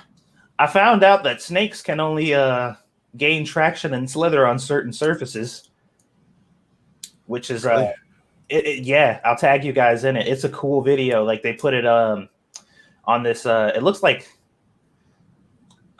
what's the material? It almost kind of looks like what microfiber's made of. Mm-hmm. And they put this big ass snake on it, and he's moving, but he ain't going nowhere. And I'm just like, that is That's kind of awesome to see. Yeah, apparently they cannot gain traction on this type of material, so they just slither in place. I need to get some of that in case I don't like snakes. I'll just carry some with me in case I see one. Drop it and run. Well, as good as I can run.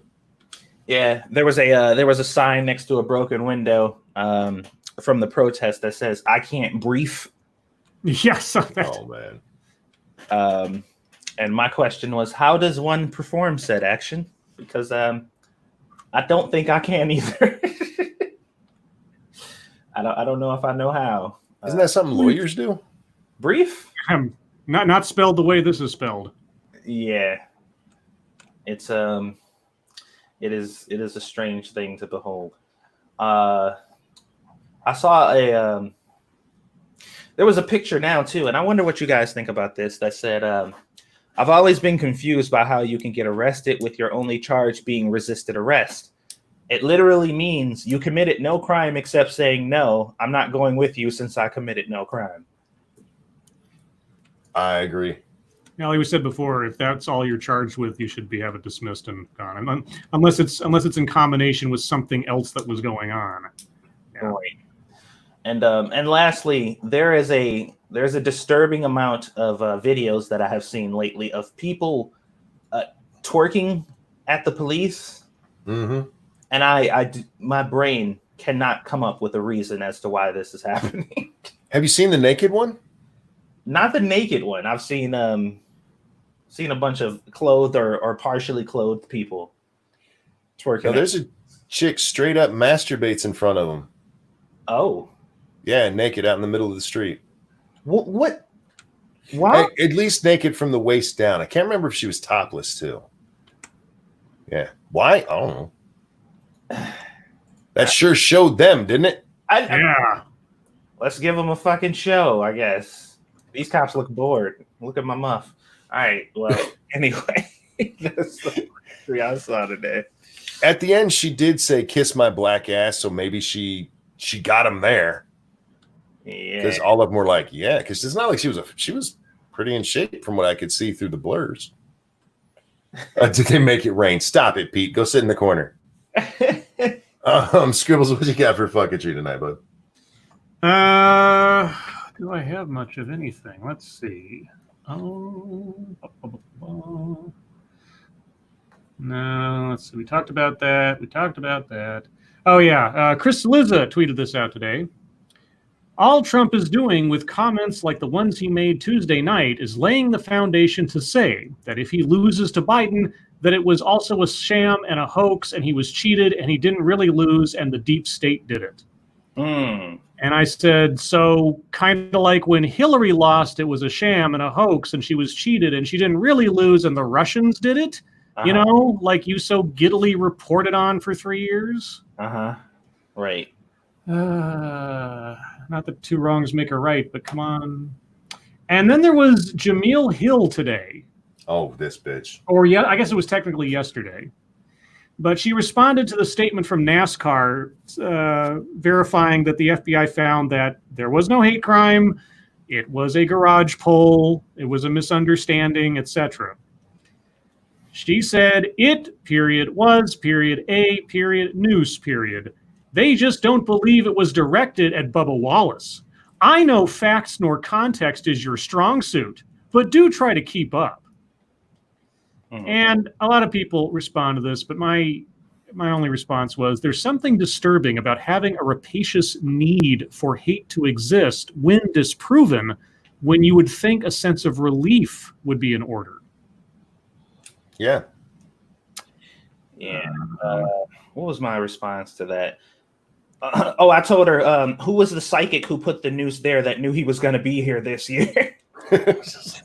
Yeah, that garage that time and put it there in October of 2019. Yeah. Yeah. And this isn't fucketry so much, but it's just a preemptory film theory I have. So a trailer for a movie coming out later this year, I guess, popped up today. It's called Ava, A-V-A. And it's sort of like if you mix Jason Bourne with John Wick, except that the protagonist is a woman. And you got so she's like a contract hitman girl, whatever, murderer, assassin, and she's she saw too much or she's done something and now she's on the run. It's got an amazing looking cast. It's got John Malkovich and Jessica Chastain, Colin Farrell, a whole bunch of other people. But when I was watching the trailer, at the very end, when they list off all the various stars that are in this thing, they listed off Gina Davis. And I was like, I didn't see Gina Davis in the trailer. And I went on to IMDb, and Gina Davis is on the cast list, but her character name is the only one not listed. And I thought for a second, hey, and here's my comment. Saw this, thought another Atomic Blonde or Jane Wick. Then saw that Gina Davis is listed as starring, but we never see in the trailer. And it got me thinking, is Davis playing her mother? Is this maybe a stealth sequel to The Long Kiss Goodnight? And if you have no idea what movie I'm talking about, then you're not a movie nerd like me. But The Long Kiss Goodnight was a Gina Davis, actually a really good movie with Gina Davis and Samuel L. Jackson back in the 90s, where Gina Davis plays a super assassin who lost her memory. And she gains her memory back. She was like a housewife and everything. And then she suddenly one day, somebody tries to kill her and she realizes that she's not who she thinks she is. It's actually a really good movie. And I thought, that'd be kind of cool. That'd be kind of cool. I don't know if it's true, but I find it very odd that hers is the only character that wasn't listed on the IMDb. So if her character's name is Samantha Kane, I'm just saying this is my getting my prediction in before the movie comes out. I got a couple Streamlabs that I missed. Mr. Scott earlier. Now a word from our sponsor. Try our new strawberry flavored Bubba's Better Butter brand. It tastes better than Goop Lab's strawberry orgasm candles and strawberry douches. Ryan Walters tested. Trust us. And Pincalo, speaking of transracial blackface, did you see Tariq Nasheed listed Sean King as pretending to be black? That is hilarious. And Terry Diamante says $5. If you don't have $5, you don't have time to be friends with black people. You should be working instead. Well said. There was a lot of pride in that one. I appreciate it. Sounds like something a Twitch streamer would say. Twitch streamer. Was that all you had? And Shuon had canceled her account, apparently, or her Twitter account. She deleted it. Deleted her Twitter, yeah. Which I hear is obviously in response maybe to the drama or any drama she might receive after the breakup. Of course, I've been seeing some gossip, unavoidable just because people retweeted about what Skeptic's been up to or something on his personal life. But I'm like, I think I stopped caring about 5 minutes ago. Well, last night on Monkey in the Morning, I may have speculated. So if I caused any of that, guys, for the record, I have no proof of anything. Mm-hmm. It's just me speculating because I love drama. Right. Yeah, I saw she deleted her account, and I saw a lot of people being kind of mean to her. Even if you don't like her, man, breakups are hard, and for it to be that public, Jesus. Especially after how publicly they shared information about the relationship and their engagement and everything else. It's like, yeah, that's not a fun place to be, I'm sure. Yeah, so I wish her all the best. And from what I hear, it's her birthday, so happy birthday, Shu. Fuck. Yeah. He broke up. Well, he posted the breakup notice apparently on her birthday. Yeah, Jesus Christ. Let's see. Bubba Wallace was on with Don Lemon last night. Oh, yeah. Where he said he knows what he saw. He knows what he saw hanging over his car. Which apparently the noose was never hanging over his car. It's the pull rope. But yeah, it's like on the edge of the garage door. Yeah, I was watching the interview, and Don Lemon says to him, I know what it's like to be in a room full of people and coworkers, and you're the only black one in there. And like, damn, wow. CNN, why aren't you hiring more people of color so Don doesn't feel so alone? Yeah. Diversity and inclusion. Hey, I know plenty of diversity and inclusion consultants, CNN. They have tons of people on their shows who talk about race and equality all the time. Yeah, like Kamau Bell and what's the other guy's name? I forget it all of a sudden. Anyway, yeah. Why don't you hire some black people to work the cameras and stuff? Shit. You're making Don feel sad with his $1 million contract. Poor guy. Jamil Hill also said this today. I swear I'm not going to spend this day explaining to people that a NASCAR official was the one who found the news, reported it, and then NASCAR released a public statement. It wasn't the media or Bubba Wallace. True. It's true. Yeah, that's true. Yeah, the media and Bubba Wallace had nothing to do with this story at all. It was all NASCAR. It's true that they didn't find it. But people like Jamil Hill, who said, and I quote, this shows, I'm going to get it right. It's a disgusting reminder of who the sport is for. Mm-hmm. Yeah. That noose was a disgusting reminder. Yeah, but remember, guys, it's not the media's fault. By the way, my wife said Bubba was on CBS this morning, and she was seriously worried about the guy. Because this is my wife, who is a very sweet, kind person, who said she thought he was looking maybe a little suicidal. I have a question, though. In the face of information that shows that the noose, quote unquote, was not a noose, was not a directed attack or nothing like that, and she says, we know who this sport is for. Yeah. Doesn't that make her a little... Nah, never mind. I don't know what I'm saying. Sorry. If it's showing who the sport is for, this is a group of people who normally do have the Confederate flag. If you ever watch NASCAR, the Confederate flag's everywhere. Sure. And the fans were told they couldn't bring them. And nobody did. There was one jackass who flew a plane over it. But otherwise, there were no incidents. And even Bubba, he's like, it was great to see. Nobody tried to sneak him in. That's who your NASCAR fans are. They're just people who like this sport. And you're like, hey, could you please not do this? And I'm like, yeah, sure, we won't do that. That's who your NASCAR fans are, cunt. And I don't even like NASCAR. I'm not sticking up for these people because I'm sticking up for, what a fucking horrible thing to say. Guys, we're going to go into chat time a little bit because I got some fucketry tonight. Next up was Ava in the same story, who tweeted out this. Many of these people having an irrational hate for Jamil Hill, Don Lemon, and Bubba Wallace so openly with everything going on.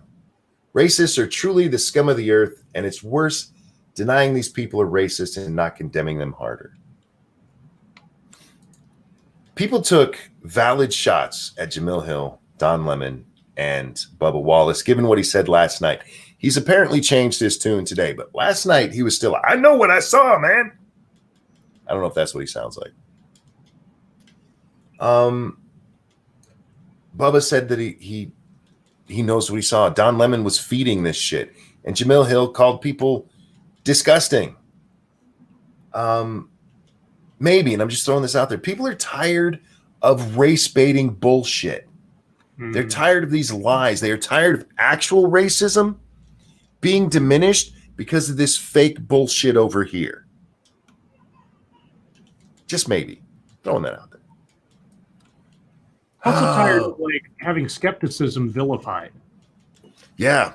I mean, Bubba may not have found the thing. He may not have. A lot of people are saying, "Oh, he's Jussie Smollett." And no, he's not Jussie Smollett. He didn't stage this. He didn't generate it himself. This wasn't a lie that he created. I'm glad you brought that up. Exactly. But he certainly has built off of it into a moral crusade of his own. Because when he was asked about, what do you say about people who think that this was a hoax or something? And I can't quote him directly right now, but he built on the idea that anybody who would think this is not true is obviously it's a sad statement where we are in the world and that kind of thing. I'm like, oh my God. I see Uzi Q in chat who said Gail King was feeding into it this morning too. So Gail King, that's CBS this morning.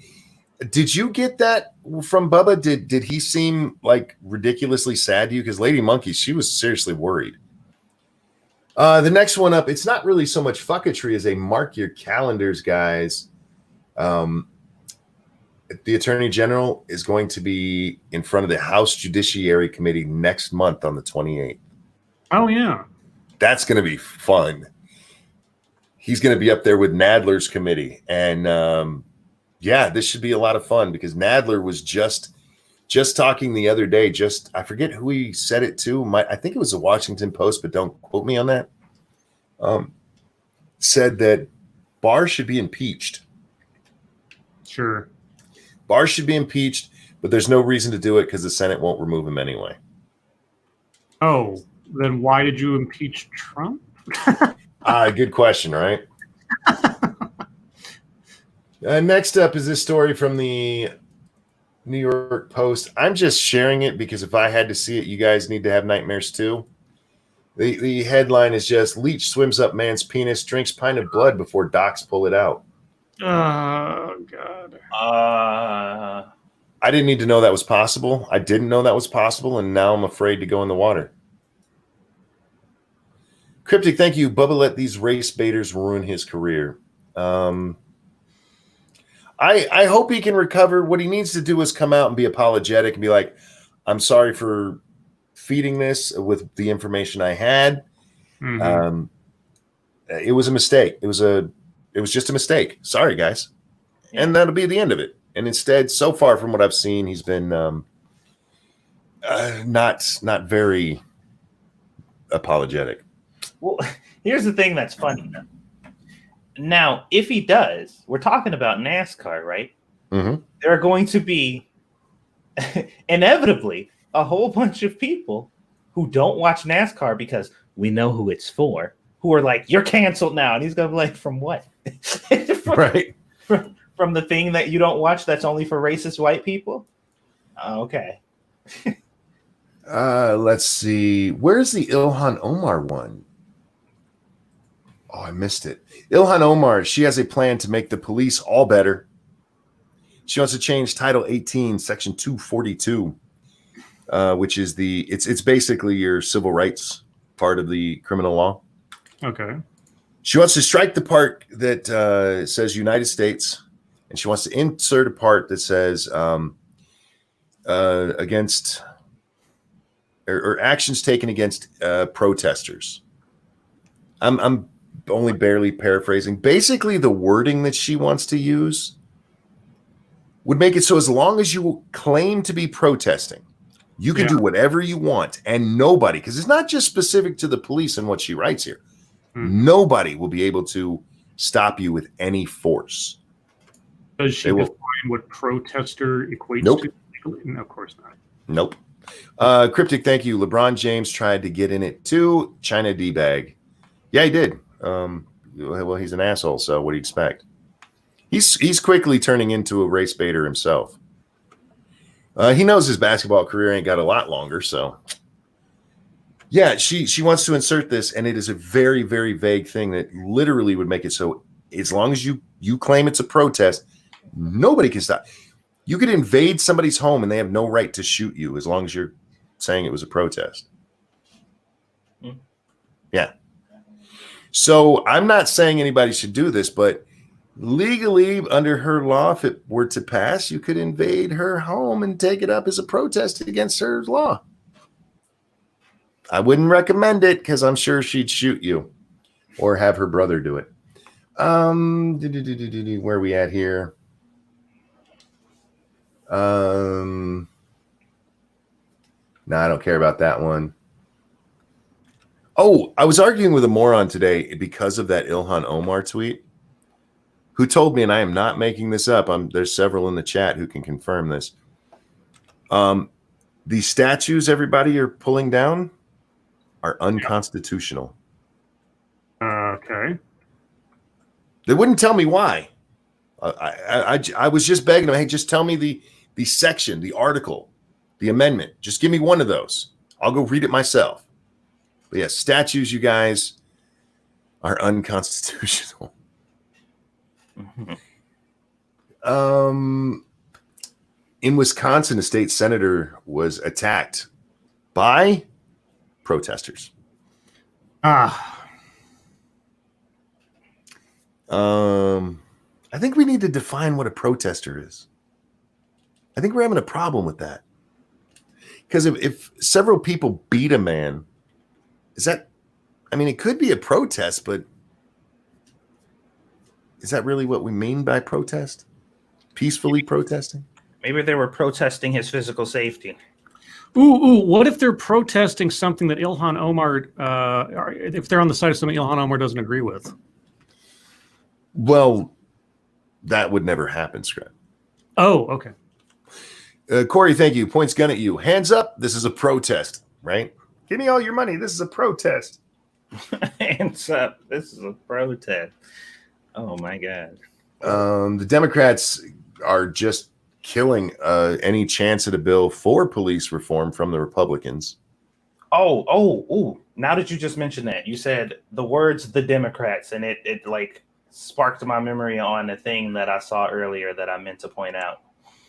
It said this was by Robert Reich. Is that his last name? Okay. Yeah, Reich. Okay. He says, if Trump is willing to expose his own supporters to a deadly virus in order to hold a rally, imagine what he'll do to hold power in November. Oh, Jesus. And I was just like, protests are still happening. Yeah.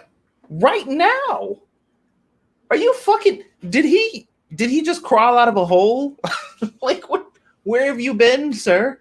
Like, literally, Democratic-sponsored nationwide protests have been going on. You're talking about him holding an event in one place that you guys mocked was didn't have a whole bunch of people, but a nationwide Democrat and medical professional okayed protest.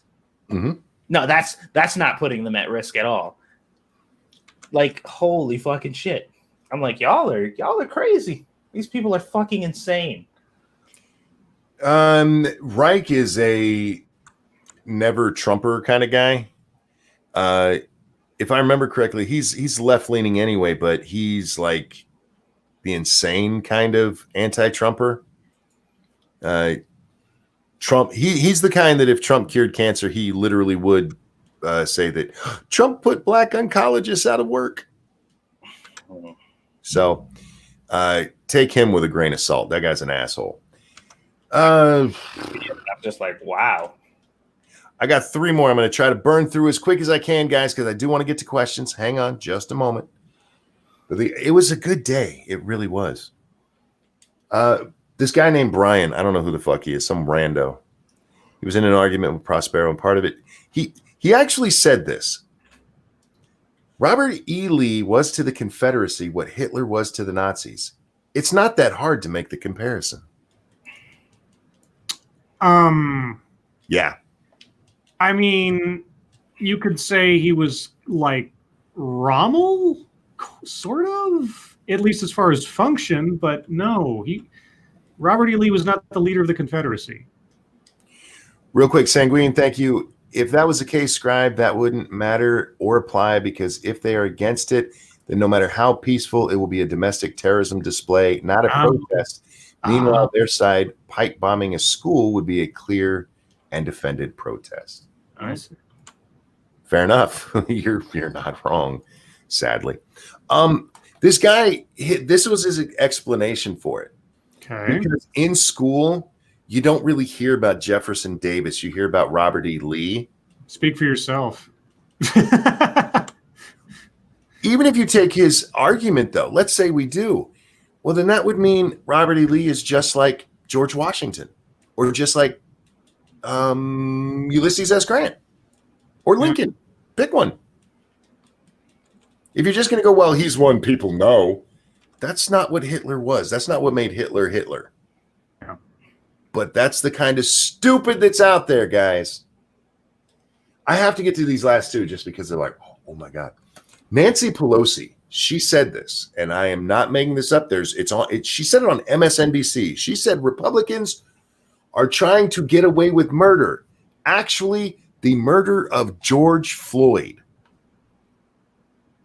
Oh, Republicans killed George Floyd now? Yep. Oh, okay. I thought it was that police officer that's been indicted and charged and jailed and everything. Okay. Oh, no, that wasn't him. That was a completely different they arrested. Oh, okay. The Republicans in Congress, specifically the Senate bill that was them trying to get away with George Floyd's murder. Wasn't the Senate bill they're talking about written by a black Republican? I believe it was. Oh, okay. I mean, that's really important to them right now, so I just wanted to make sure that I had that right. Well, black people are always trying to kill other black people. Oh boy. I'm just, it's their Got grim all of a sudden. Thanks, Satsu. It's their narrative. I don't like Nancy Pelosi, but of all the things I've ever heard her say, this is fucking disgusting. That's low. That is really low. That is like, Jesus fucking Christ, are you kidding me? Let's do a fun one. I don't know who this lady is. Julia Rosie, with it spelled really weird. I found out I have to wear a mask when I give birth. If I can wear a mask while I cry and scream and bleed and shit myself and push a human out of my body, you can wear a mask when you go to buy your bulk cheese whiz at Costco. Mm-hmm. There's a lot of things I could say about this. For instance, as far as I know, over in Costco, they don't have an ICU unit. Are you sure? I mean, it's Costco. They have a lot of stuff in there. Pretty sure. But the one that really I don't understand what having a mask on and how it would in any way impede her shitting herself. Well, it should be on your face, honey. Well, the shit comes out of her mouth, clearly. Oh. Obviously.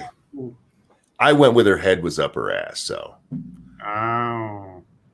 Either work. With that, guys, it is your time. Questions, comments, concerns, throw them in the chat real quick. We'll do our best to get as many of them as we can because I went way over time because I had so much fun on Twitter today. It was amazing. Twitter was just filled to the brim with stupid. I skipped about half of the shit I did. There was that much stupid shit going on today. Were you wearing a mask when the stupid shit was taking place? So I hear you needed to wear a mask for that. I wasn't. I was at home. Oh, so you never shit at home? I do shit at home, but you don't have to wear a mask when you shit at home. Are you sure? Yeah. Okay.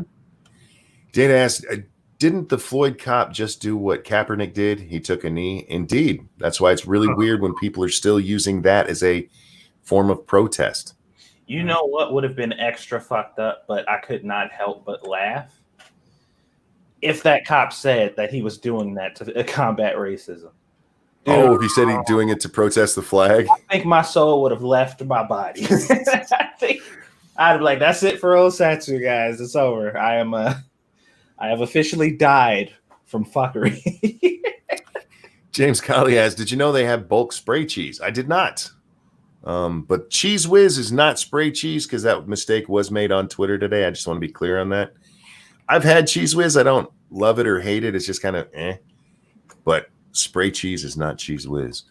Oh, Lords, would y'all try a stack of vegan pancakes? Nope. Vegan pancakes topped with toasted cinnamon apple slices, apple syrup, and a chalice of warm brandy. Nope. Vegan pancakes, making vegan pancakes.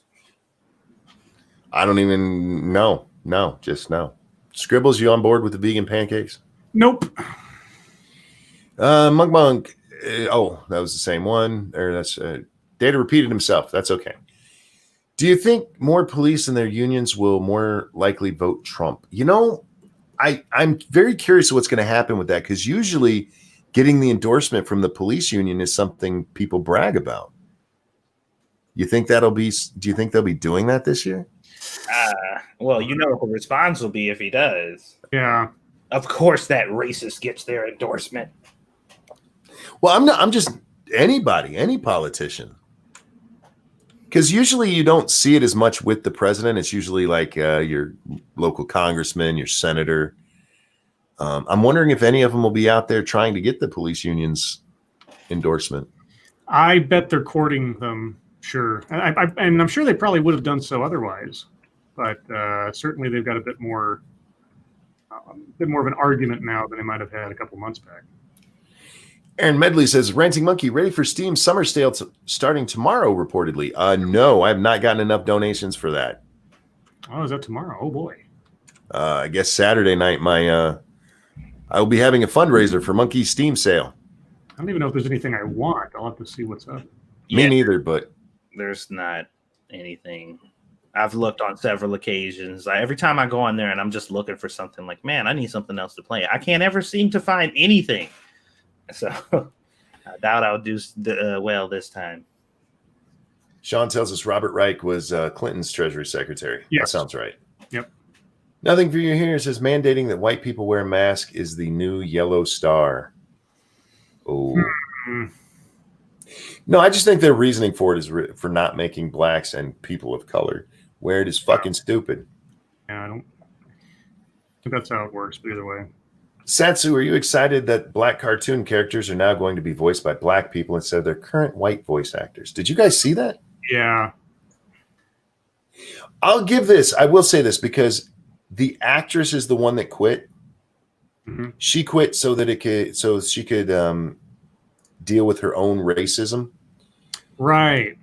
We've talked about this before, though, where people are, this really should be done by a black actor. Like, well, then quit. Yeah. At least she did that. Yeah, and my wondering is, with that act of self-inflicted virtue unemployment, I wonder if anyone else on the production will try to match that, lest they be caught in a scandal, and if that will affect the show ever going on the air again. Look, as long as they don't suck, then I don't care who the fuck voices it. I really don't. So if they want to quit and make room for black people, they better be good. And that's all I'm talking about. Just like I don't really care. And the other thing too is like if someone does take that job, isn't that like, well, you hired this person because they're black, so hello, equal employment law? Or does that also not count because it's technically an acting job? Yeah, because of the casting and not against the law to specify based on that. Okay. So as long as everybody's consenting, I don't think they can. I don't know if they can like have somebody and just like, yeah, you're fired, Whitey. We're putting black person in here. I think that might be some legal. Might need some legal looking at, but otherwise, that's the message being promoted here. So, like I said, I'm curious to see if any further moves are made by the show's producers and cast on this one. Well, they do have a loophole. What they can do is they can ask the person politely to step down, and if they don't, they can let social media do its thing, and they will be canceled out of existence. So will the show probably. Where are we? Do white people who want to follow BLM realize if they took it at its foundation, they should kill themselves to make the world better? With the rhetoric that's preached, that's not fair. Depends on who's talking, though, honestly. Right. Generally speaking, that would not be the case. Bulk spray cheese where? Asked Brad Young. I don't know. I don't need it in bulk. I just need a few cans now and then. That's all. I'm not a glutton. If a pilot dies of COVID and the plane crashes with 200 passengers, would they be death by COVID? Would they blame Trump or both? Yes. Yes. The answer is yes. Yes. Uzi says Monkey and Prospero are the king and queen of trolling on Twitter. Thank you for that. I just have fun. I see people say stupid things and I bounce their dumbness at them. Monk Bunk, so your favorite is off-brand Cheese Whiz too? I don't use Cheese Whiz. If I want melted, wonderful cheese, I get Velveeta and pour a little milk in it and melt it together. Lords of the Night. You can have all the power, exploit, and equipment from any game. Monk is fully healed. However, all the enemies from the game are real. What game do you pick? Oh. I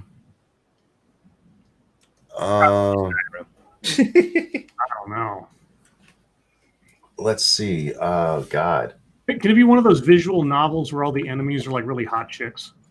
I suppose so, if it's in video game form. Yeah. I mean, send around Kagura, baby. Yeah.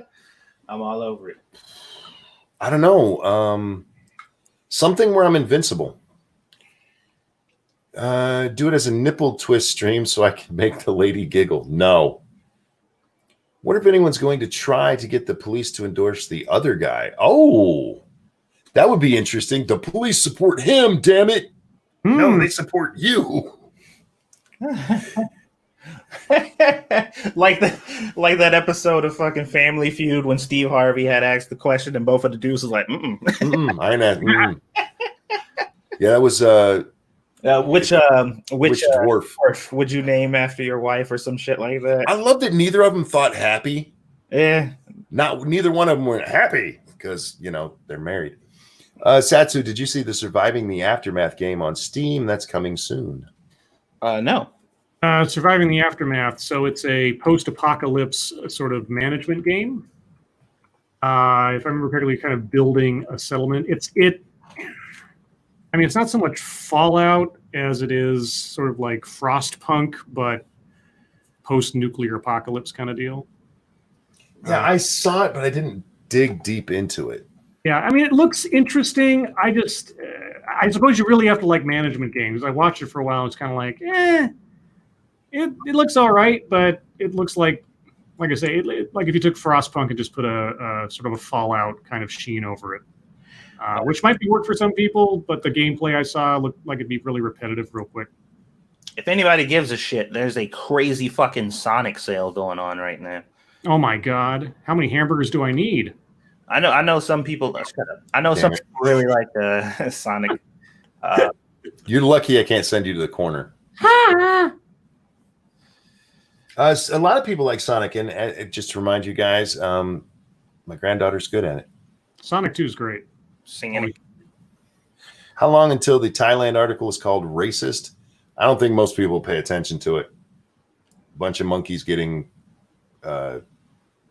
sterilized over in Thailand. Probably not big on most people's list. Satsu 2 cents PS5 and the Horizon Zero Dawn 2. Those aren't going to be on the Steam sale. All right. If you're asking if I'm going to get a PS5, there's a pretty high probability that's going to. Because I need to play that Demon's Souls remastered, son. Does that mean we will get a white Kratos? Is that how you say it? Kratos, yeah. Yeah. Does that mean we'll get a white Kratos? I don't know.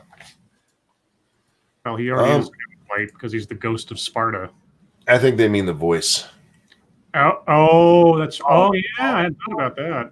No, because that would be erasure of black characters, and we already have enough of that. Oh, is that what it is? Oh. Well, Lords, why don't POC in Oregon have to wear masks when whites have to wear them? Well, according to the story, it's so that black people don't have to look scary.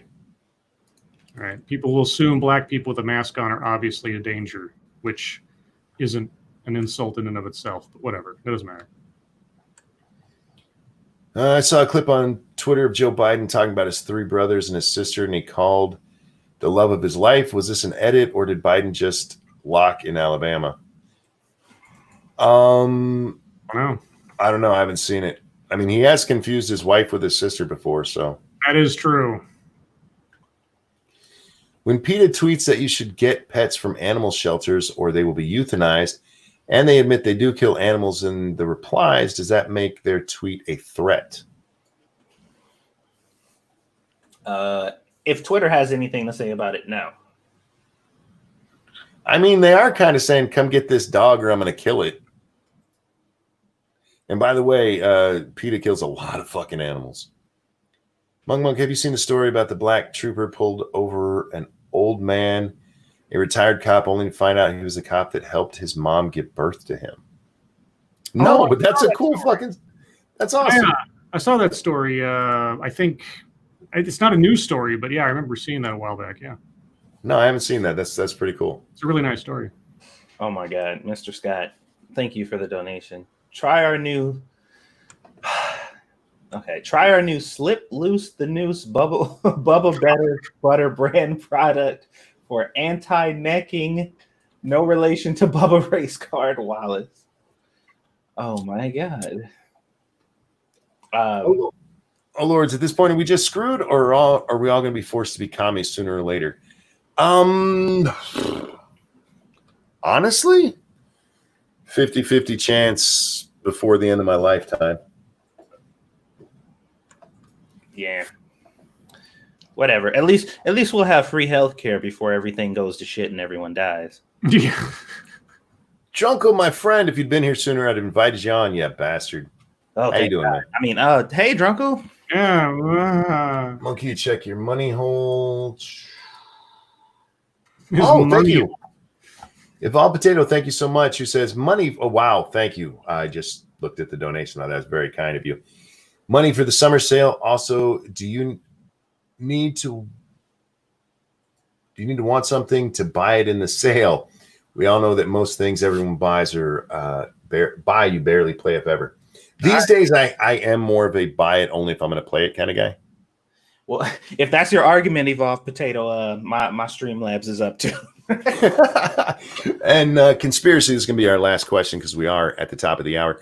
What the fuck is Frostpunk? Frostpunk is a game. It's a city management game set in a post-apocalyptic. It's not even apocalyptic, actually. It's not your normal nuclear apocalypse. It's weather apocalypse, and it is brutal as fuck. Yeah, there's a lot of fun though.